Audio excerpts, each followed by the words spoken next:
Treaty 7 territory, the traditional territories and oral practices of the Blackfoot Nations, which include the Siksika, the Piikani, the Kainai. I also acknowledge the Tsuut'ina and Stoney Nakoda First Nations and the traditional homeland of the Métis and the peoples who make their home in the Treaty 7 regions of southern Alberta. I'm aware and honored that some participants are joining us from other treaty areas in Alberta as well, or Canada.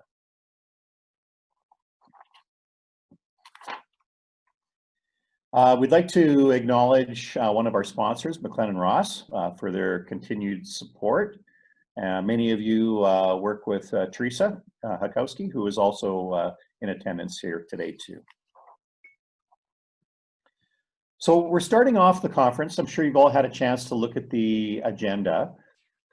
We have a little bit of a panel conversation, some presentations from some of our members.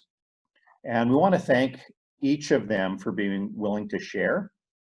As I mentioned earlier, we'll try to post a bio in the chat box for some additional information. But right now, we'd like to thank them for taking the time to prepare for today and for doing this as well. So our opening panel back on June 24th shared about their plans for reentry. And as we all know, things have changed. Many of us have been updating plans over the course of the summer. And those updates have been available on school authority websites. Many of you have also shared those with CASS, and they're available through the superintendent's portal as well now at the ASBOA portal too. And we sure appreciate being able to see what others are doing.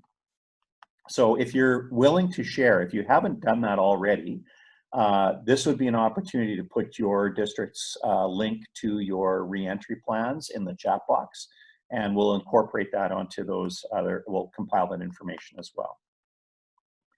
So after our system leaders are sharing today, after that time, we'll move into a roll-alike. And with the end of the roll-alike, that's the end for our morning, our day today. And tomorrow we'll look forward to the roll-alike facilitators offering a summary of the opportunities today. And also we're looking forward to Deputy Minister Andre Corbould to be able to join us as well.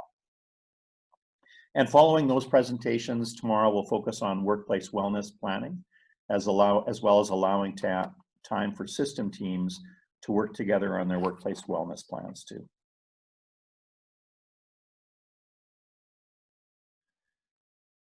So our next slide here, we put up the assurance framework slide. There have been some pilot schools in this. I think we're all aware that what we're talking about with assurance and the value of public assurance.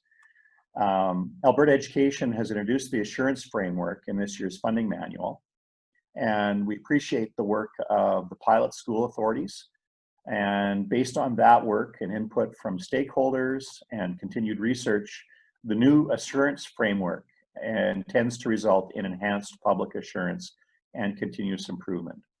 So there's 5 domains in this model, and we're focused here today in our conversations with the presenters on the one domain, so the local and societal context. We very much appreciate, as I mentioned earlier, the system leaders who have agreed to share and model how they're addressing their own context and how they're working to assure public trust and confidence. So we have system leaders here today from a metro, urban, rural, and First Nations school authority. And we've asked them to share a little bit on their opening message with community members or any other updates, and speak a little bit about how they know their plans are having an impact. And starting us off here today, Battle River, we've got Rita Marler and Shan Jorgensen Adam. So welcome, and we're looking forward to your presentation. Thanks, Bevan. Good morning, everyone. Well, as was going around in the chat room before, everybody's been very busy this summer. And as part of our opportunity, I guess, to engage our public. We want to assure them that our schools will be as safe as they can be. We want to ensure them about well-being of staff and students because we know there's a lot of anxiety. So we've created this message, and what you're seeing on the screen is our back to school ad that went in all our local papers. And you're seeing one of our assistant principals whose principal thought it was really funny that our plan is quite detailed, and so they created a photo for us to share with you. Anyway, so this is really the message that we are presenting to our public. Just like every year at this time, we are getting ready for back to school, but there's never been a year quite like this one. We know this has been a difficult spring and summer for families. Stress levels and anxiety are high for a number of reasons. For that reason, we have 3 key messages for students, parents, and staff: safety, well-being, and learning. Battle River is following the direction of the Chief Medical Officer of Health, the Government of Alberta, and our insurance providers in order to help ensure students and staff can feel safe at school. We recognize that it's been over 5 months since students and staff were together at school. It has been a stressful time for everyone, and many families have anxiety about students going back to class. We have a dedicated team in place whose focus is on providing programs, activities, and services that will help students and staffs to feel comfortable. For the message on our learning, I'll just turn it over to Shan.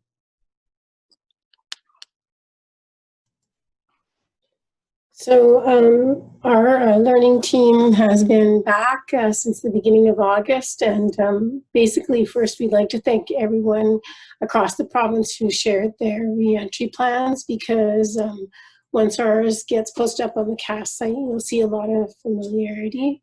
We begged, borrowed, and stole, but we kept in mind the whole time that learning would be at the forefront.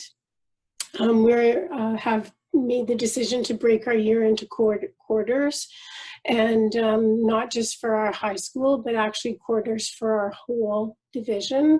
And so we're asking our teachers to plan their year in quarters, common plans, so that we can have students who are opting to do at-home learning seamlessly transition into the in-school learning, or our in-school learning students, if they're not feeling safe, be able to transition into at-home learning during the quarter breaks. We took our calendar to our board at the end of the year and changed it so that we could front load professional learning. And so my team is planning 2 days of time for our teachers to be together in like grade or like subject cohorts to begin planning out their year to meet the needs of their students and of the quarter system. We opted not to do SLAs or the PATs this year, but instead are focusing in on pre-assessments developed at the division level and tools that we've already been using at the division level to guide our instruction. So yeah, Rita and I are working together on Friday to put together a little video that will be shared at all of those professional learning planning sessions, just to thank our staff for all the work that they did at the end of the year last year, and to talk about the why we went to the quarter system, why we're supporting them the way we are, and really the why is seamless and high quality learning for our students. So we'll be talking probably more about that in our curriculum team meeting, but if anyone has any questions about the work we're doing, please don't hesitate to email myself or Rita, and we can share anything that we've developed.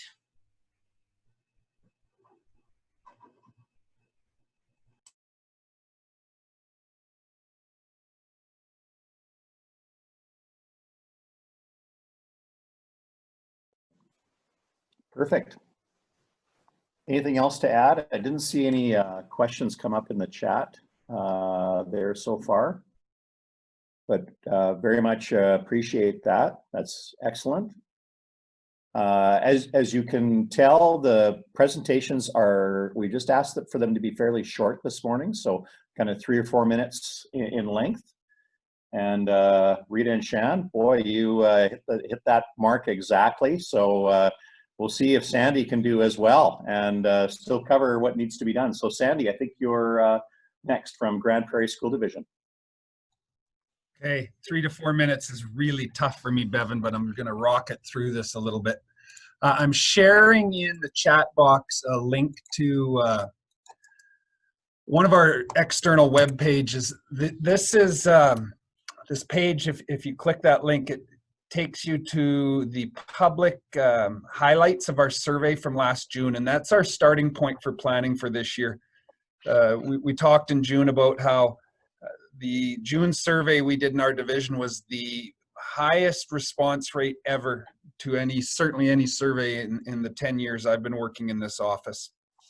And it really gave us a good starting point about what our community thinks, and our students, our staff, and our parents responded very well and have been excellent since then. The first slide just kind of ties last year's work and the start of our planning together. The foundation in our division of our planning is based on inquiry at all levels and the use of evidence to explore the success we're having in our continuous improvement. And the questions on the right-hand side are really important. We ask those at every level of planning, intentionally ask those at every level of planning, from individual all the way up to our board. Are we getting better? Okay, and then we push ourselves. How do we know that, and what evidence do we have that? Next slide, please, Claudine. Pushing those questions into practice.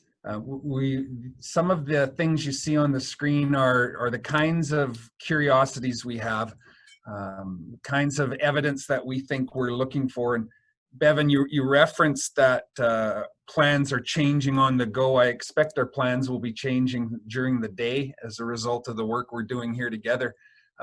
The evidence that we've identified on our screen hasn't been kind of vetted through our principals yet. We don't meet formally with them until tomorrow, and then again with all of our principals and vice principals next week.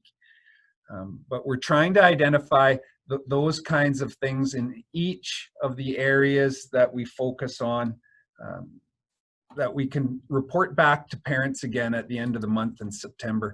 We're really focused on the phrase near normal. We're in the near part, so we're preparing as best we can to keep safety a priority and to focus on student learning, so that we may focus on student learning. The normal part, we're hoping that by the end of September we've settled into our routines and we can really focus on actualizing the desired outcomes in our strategic plan. So the totality of what I'm kind of rocketing through this morning, and I'm not very good using a few words to try explain what or what we're planning here. But the totality of it is we're focused in the short term right now. We're going to be communicating back to parents towards the end of September and getting more feedback from them so we can adjust into what hopefully will be a more long-term plan that looks kind of consistent for the rest of the year. The external communications you see on our web page is something that we really our team puts a lot of work into it. I'm very grateful for the planning that they've done and the way that they've adapted our processes to be able to embed that evidence piece into it. We get great feedback from our community, and from an assurance perspective, we're really looking to forward to seeing what happens with that planning we're doing this year. And that would be it for me. 3 minutes, 4 minutes, I hope.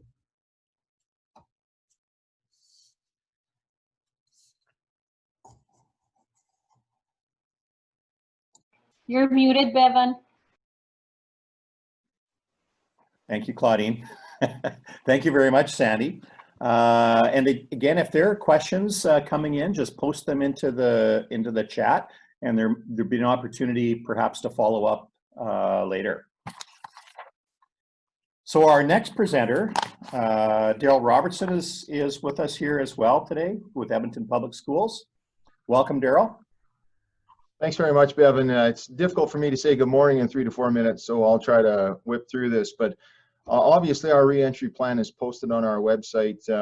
And as of Friday, actually, all 215 of our schools have a detailed plan posted to their website with specifics related to their building and their processes. And so you can search up any of our schools and see those in details about how they're going to enter school and all the rest of it. But anyways, if I could have the next slide, please.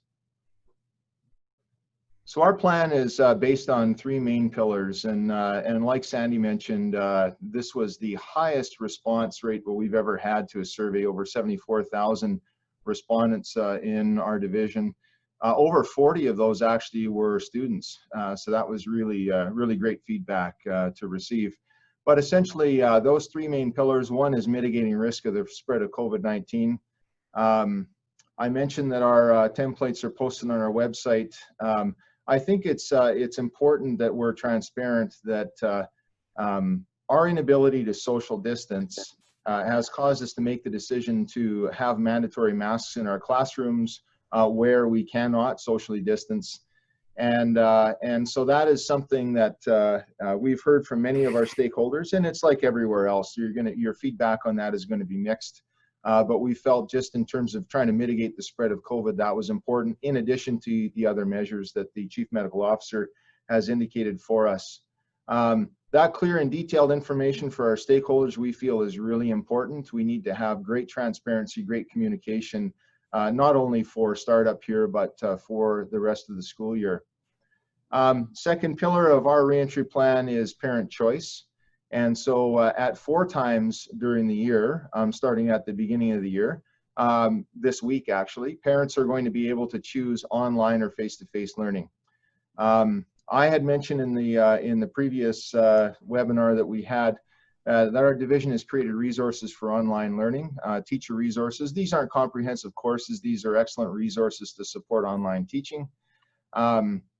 We want to ensure that what we're doing come September is much improved on from our pivot in March to online learning. And I'm incredibly proud of the work that our teachers did, as I'm sure all of you are as well. But we certainly need to support a more robust return in online learning if that's what parents' choices are. And so we continue to support that, and we'll be a few months ahead of planning for our teachers come September 1, and we'll continue to do the development throughout the course of the year. And the last one I want to talk about is continuity of learning. And we've established a scope and sequence for all of our division teachers to follow, and this is different for Edmonton Public Schools. Basically, we've left that traditionally up to our teachers to decide what sequence they choose in terms of delivery of curriculum in the classroom. And one of the practical problems you have when you're providing choice to transition to and from online learning to face-to-face is that if not every teacher is at the same place, that's going to create some significant problems with continuity of learning. So we've built that into our planning for this year, ensuring that our teachers are covering the outcomes in the same quarter. And again, just to ensure that pivoting quickly as possible. We're going to be doing also some professional development around assessment and supporting some work for our division teachers this year.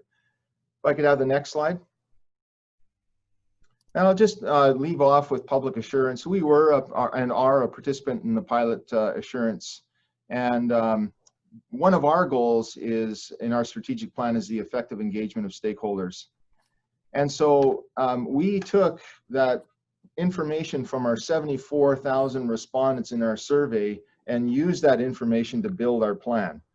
And that, I believe, is demonstrating our commitment to the effective engagement of stakeholders. There's nothing worse than asking your community what their opinions are or what their preferences are, and then not being transparent with respect to how that feedback has shaped your decisions. And so we feel that is an essential component of public assurance. And I've been talking for the last 8 years in our division about the notion of social capital. And an outcome of the development of social capital, we see our principals as community leaders.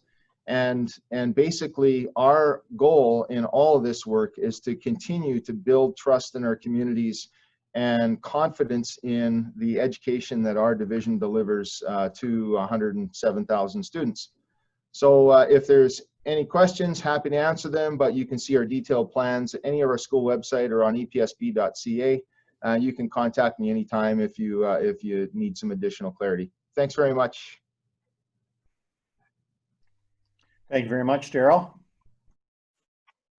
That was excellent. And there's been a lot of work gone into all of these plans, and we certainly appreciate your sharing today.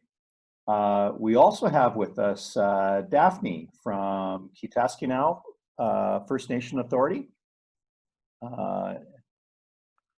Daphne, welcome. Okay. Tanse. Anin. Good morning, everyone.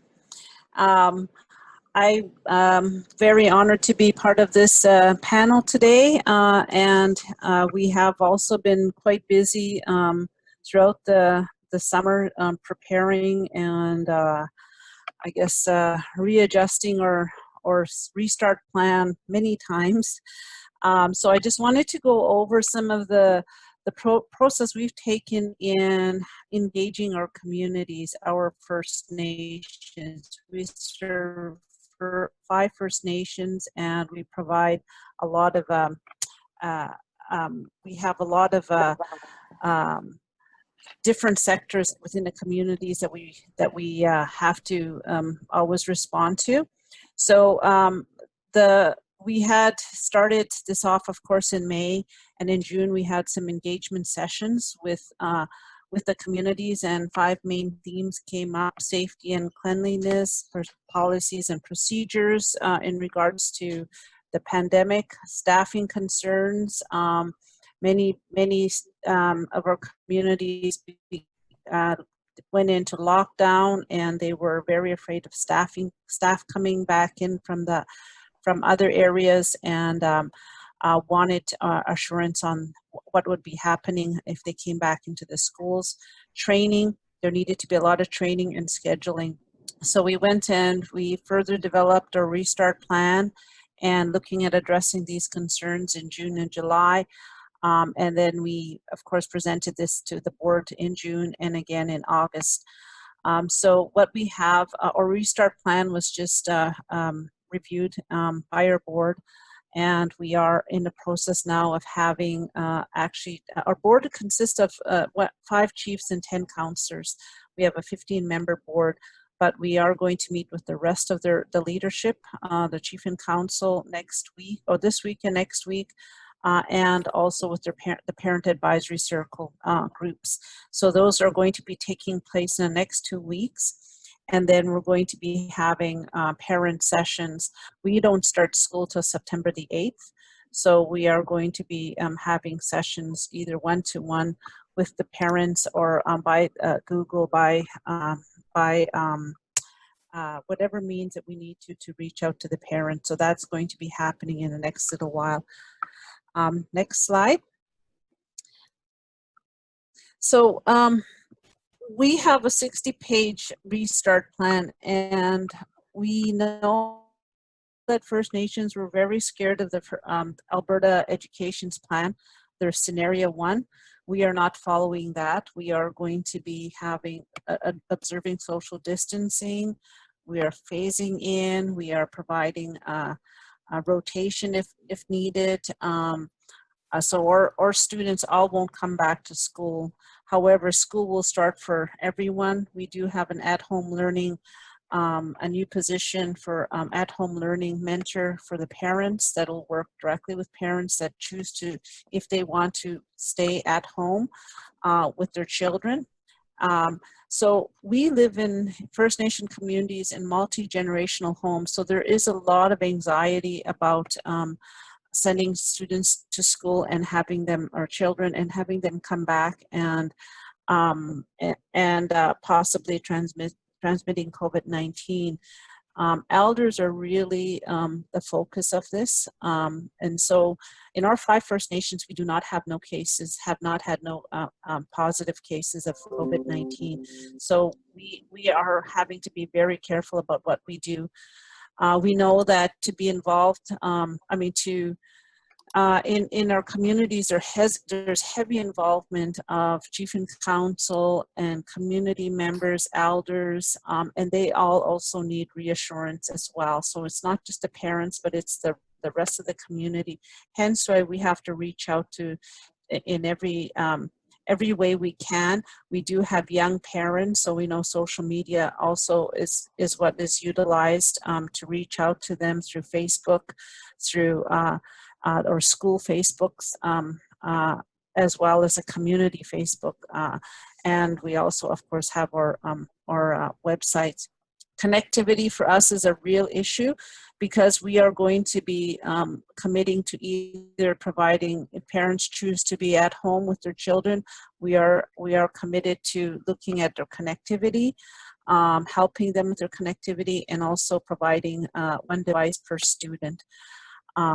There must be continued, we know that as educators, there must be continued reach out to the parents and caregivers because we know from our experience in May and June that it wasn't a success in reaching out to the parents. We probably reached out to about 50% participation to 60% participation. So we know that that is going to be something that we will have to address.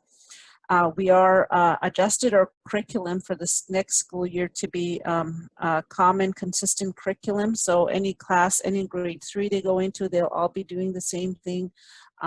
It's based on our Cree ways of knowing and land-based learning, and which promotes open outdoor classrooms. So that'll be happening. And that is, we know, reduces our risk of transmission. So we are just quite busy with what we're doing. And we are having elders a big part of what we do right from the onset of when we developed our authority. Elders have played a huge part, and we continue to reach out to them because they do have a huge influence on what happens in the community, and the planning around events is always with elders. So we know that that is something that we have to continue. So we have an elder advisory committee that consists of elders from each of the communities that sit. They participate as well. We do have elder reps that come on our board meetings 4 times out of the year. So we're very heavily involved. They are heavily involved in what we do. So we know that there is a lot of planning that needs to take place if you're going to do blended learning or and the rotation and all of that. So teachers are, we have 4-day weeks. The first Monday is the planning day for our teachers. We're giving a lot of training and assistance to teachers to support them in what they're doing. And we are all getting tested by our health. I think our testing starts on the 24th and 25th, and that's been arranged since June. So they'll all be tested, and they'll be doing online learning for a week until the results come back in. Anyway, we are just releasing a restart plan, which is a 60-page document that includes a revised calendar and all our forms and things that surveys that parents and students will have to do. So that'll be released this week or very soon, maybe even today. So when that happens, I will be sure to share the links to that. Anyway, I think that's it for me. Thank you. Thank you very much, Daphne. And I see questions have been going up. That's perfect. And in some cases, even answers coming back in the chat. And our final presenter this morning, Shauna Boyce, the superintendent from Parkland School Division. Morning, thank you.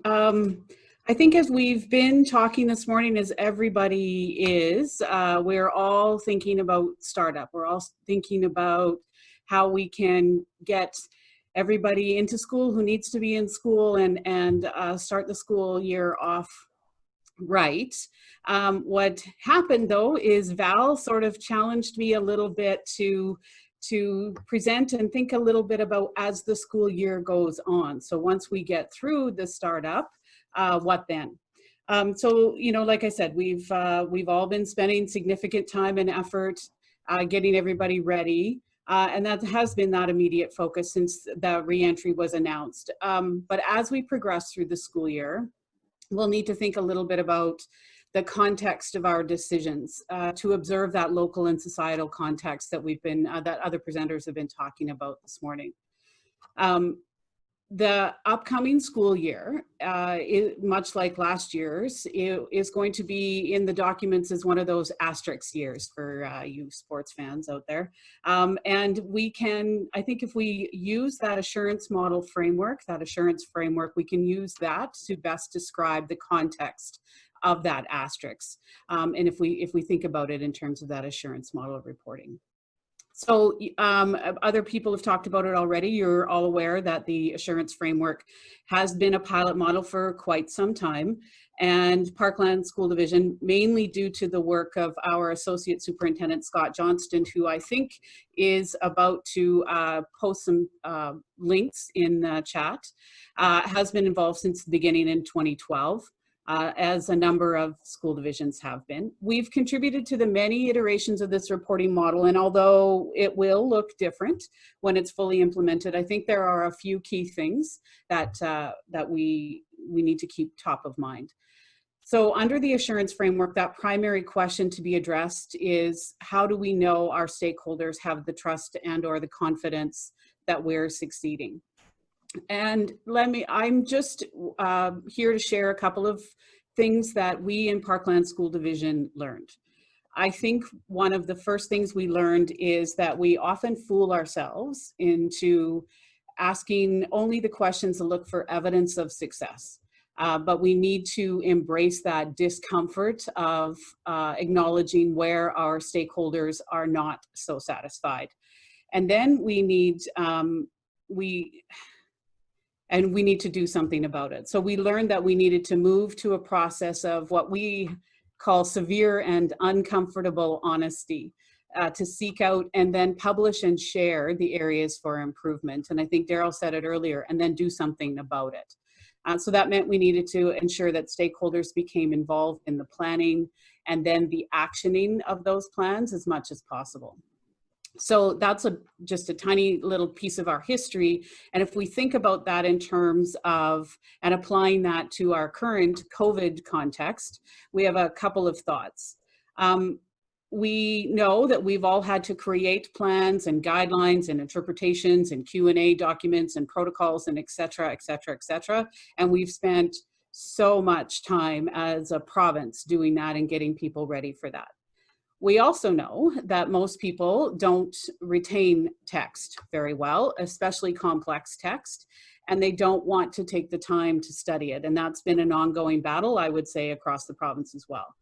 And because they don't retain that text, they don't get the reassurance that we are doing well and that we're doing everything reasonable to move forward. But they need that. And we need to be able to report on that confidence later on. So just one tiny little thing that we did, we created a mechanism using that assurance framework thinking to reach out and engage through conversation with our stakeholders. So those conversations, they've taken quite a bit of time. They take much more time than telling people to read the documents. And they certainly can be uncomfortable because people will ask questions that you don't necessarily have an immediate answer to. But they do provide an opportunity to clarify, to take ownership of what is ours to own and to pass along what isn't, to correct misconceptions and misunderstandings, and most importantly, to convey sincerity in a way that never comes across in text. So in conjunction with a number of our school-based and our division leaders, we created those documents and we sent them out. and encouraged all of our stakeholders and anyone else who wanted to review them carefully. Then we hosted 2 different online meetings. First was with our school council executives as representatives of their schools. And secondly, we hosted one with our staff. Both groups were told that their questions would populate the evolving FAQ that we have on our website. But most importantly, we also tasked those who attended those meetings with being responsible for spreading the correct message afterwards. And I will say that those school council parents, they took that very seriously. Social media, of course, can easily get out of hand, especially with the community chat groups and those kinds of things. But those school council parents took the responsibility to comment on social media platforms. They posted the links to the proper documents. They gave the correct information on who to call or what information applied to us, rather than, for example, there were a lot of conversations about what's happening in US schools. So they were very good at pulling folks back to the Alberta context and specifically the Parkland School Division context. So that was just an example of one type of engagement, but they allow, they permit you to both to teach and to learn. And the most uncomfortable part always becomes acknowledging and adjusting where needed. I mean, we have history of that. All you have to do is ask us about our report card conversation. That journey was uncomfortable and long, and anyway. As we all in the province move towards this model, I think there are many opportunities that we're all going to have to collect that information about that local context, to learn from our stakeholders and to make those adjustments as we need to.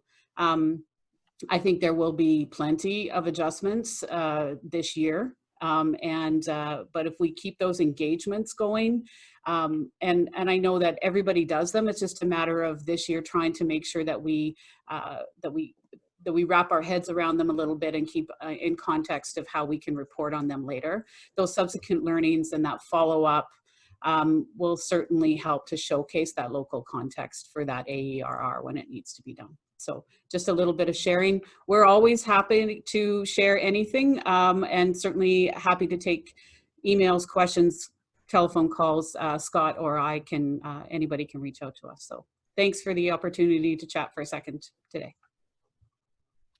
Thank you very much, Shauna.